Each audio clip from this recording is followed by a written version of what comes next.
just come on through. Good morning, everyone.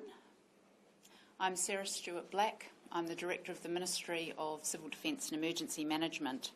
Standing to my left is Alicia. She's from New Zealand Sign Language as our interpreter. If you're getting the shots, is she close enough to include in? It'd be great if we can get her. Come this way, Alicia. Is that close enough if I stand here? Thank you. I'm here to provide a national update on Cyclone Cook and the current situation. I'm joined today by Chris Noble from the Met Service, who will give you a weather update, and Chris Young from the New Zealand Transport Agency, who will give you an update on the road conditions and travel advice. Cyclone Cook is an extremely serious weather event which the government is taking seriously. People need to be ready and change their Easter travel plans if necessary. Put safety first, no matter what. Don't take any chances. If life or property is threatened, call 111. We are expecting major impacts for Coromandel and the Bay of Plenty with hazardous driving conditions, and the New Zealand Transport Agency will provide an update on these things shortly. Please don't drive through floodwaters. Be ready to act. Floods and flash floods can happen quickly. If you see rising floodwaters, don't wait for an official warning to move. Heed the natural warnings and self-evacuate if you need to. If you feel unsafe, don't wait for an official notification to act. People in coastal communities are advised to consider moving inland. Make sure your family has a plan in case you're separated as a result of the weather. For example, if your school closes outside the area where schools are closed already. Flights are affected in a number of areas, so please check with your airlines. I'll give you a quick summary of the major impacts known to date, but I also recognise you'll be in touch with the local controllers about the details on the ground. So states of local emergency are in place for the Bay of Plenty and Thames Coromandel. People living in low-lying coastal areas of the Coromandel are being encouraged to self-evacuate. State Highway 25 between Thames and Coromandel is closed due to a major slip.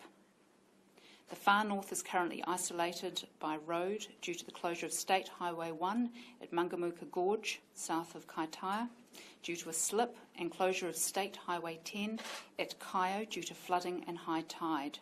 Reduced access may be possible later this morning after the high tide. For the Bay of Plenty, communities that have already experienced flooding or isolation are expected to face similar conditions again. In the Waikato, water levels are close to maximum in a number of waterways throughout the Waikato and Bay of Plenty. These are rising water levels could bring debris, flood water into bulk water mains and impact Hamilton City's drinking water. Some local roads are closed due to flooding in the Waikato. The government is taking this weather event seriously and is actively preparing to assist local communities. The National Crisis Management Centre and National Security System are activated and closely monitoring the situation. Police, fire and the Defence Force and other government agencies are all preparing to provide additional resources and support to local communities across the country if or when required.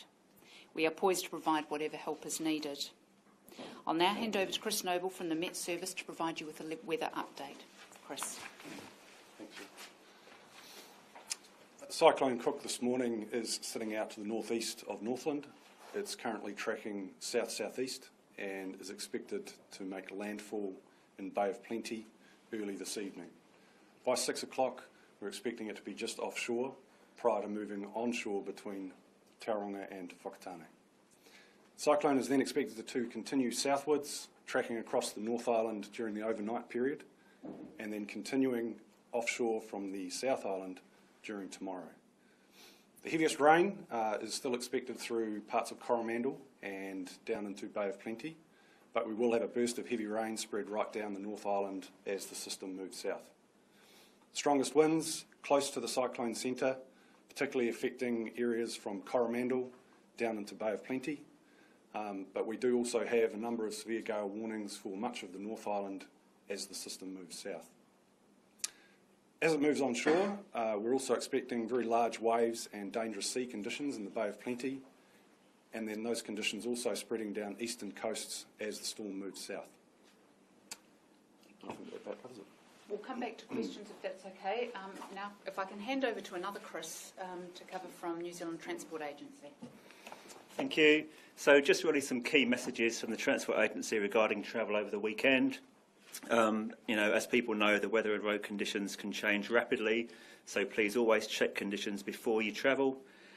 Consider delaying your journey if at all possible, so only travel if you really think you need to, particularly to areas that we think will be severely impacted by the weather event.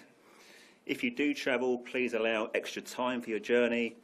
Be prepared for more challenging conditions, including debris and possible detours and closures on the routes.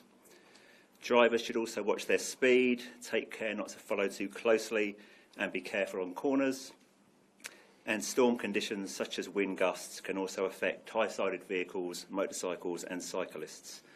So our contractors are on standby, they're on the network as required, fixing any issues as quickly as possible. Thank you. So is there any questions? Yeah, Chris, is the NZTA going to look at closing any major arterials for safety reasons, for precautions, given the forecast that we're seeing? If we need to, certainly. So we have plans in place and escalation procedures in place. We're monitoring the network all the time at the moment with the Met Service, and if we need to close any major bits of infrastructure, we will do so in the interest of public safety. Sarah, is there any idea when the NZD will be deployed in Coromandel and Plenty areas? So the NZDF are already deployed into the Bay of Plenty area. They've pre-deployed some of their staff into that location already as part of last week's event. And in addition to that, they've got staff on standby in all their camps across the country and are able to move very quickly with local teams should that be required. So they're just ready to go in case we're called up? Absolutely. So there's no plan of yet as to get them on the ground? Oh, so they're ready to move, so they're on a notice to move. They're already pre-deployed into the Bay of Plenty, so we've got that surge capacity right there on the spot. But because of some of the lack of certainty about where the weather may impact, what we're wanting to do is make sure we've got the flexibility to move them where they're most required. So you're expecting the hardest hit to be around 6 o'clock tonight, is that correct? I'll hand back to Chris for that detail. No, please. As the cyclone moves onshore early this evening, so probably between 7 and 8 p.m. tonight, just prior to it making landfall, that's when the strongest winds will be impacting the Bay of Plenty area. And we're already seeing rain move into Coromandel and Bay of Plenty now, but that'll get heavier as we go through the afternoon just prior to landfall. Sarah, just a big question. In terms of the rostering and targeting of the emergency services, Yes. fire, police, fire and ambulance, given that this is widespread, is there any capacity for regional targeting? So what we've done is scaled up in terms of at a national level across those agencies to be able to make sure that we've got that capacity and capability known at a national agency level, but there's been work happening across each of the regions to make sure they're thinking about what resource use they might need on the ground. So that's one of the reasons why the National Crisis Management Centre is monitoring the situation so that we can very quickly adjust staffing requirements if we need to support the local effort if it's beyond their capacity. What's the capacity of the services in the Bay of Plenty, particularly around Whakatane and Edgecombe, given the pressures they've been under for the past week? So police and fire have surged in additional resources in the last couple of days and included pre-positioning staff in some of the smaller communities in case they end up being isolated that there'll be responders on the ground. So, for example, in Aportiki. Are you able to give us some numbers of everyone's in? No, but I'm sure that the local controller can provide that to you. Sorry, Chris from NZTA, what was your last name? Chris Young. Okay. Thank you very much. Thank you. Alicia, after you.